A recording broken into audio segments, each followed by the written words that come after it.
Never underestimate, Senator, the ability of either side, perhaps, to use some overheated language, as perhaps we can all agree the Navy Secretary might have. The aiding and abetting line appeared to be a little much and unfair. I'll get to that in a minute. But I thought the Pentagon spokesperson made an interesting point when he compared to this to what a team would be like, even if it's a team in early spring training or during training camp in the summer with only acting head coaches. Fair comparison?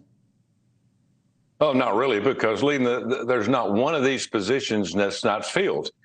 Even some of the nominations that have been nominated have gone ahead and taken their position. I've talked to a lot of them.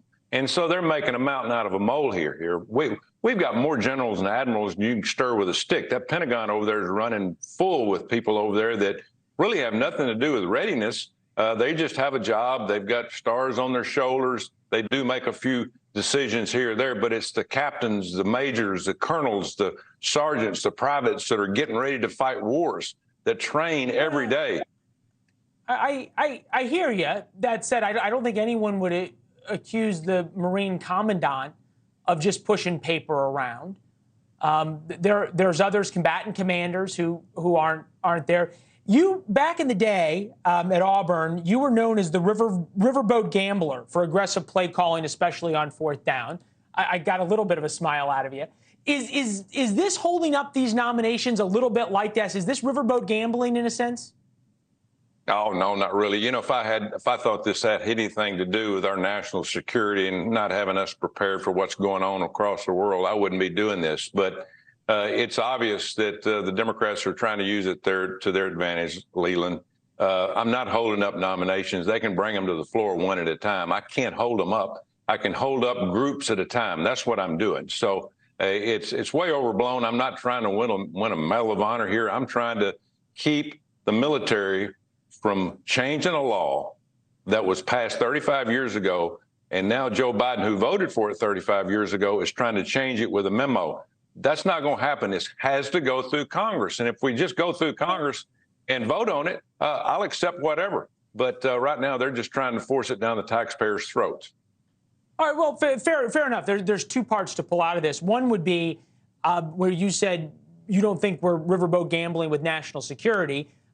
There is an enormous amount of generals, admirals, retired four-star folks who say that you are. There's a number of Republicans who are concerned about national security with this.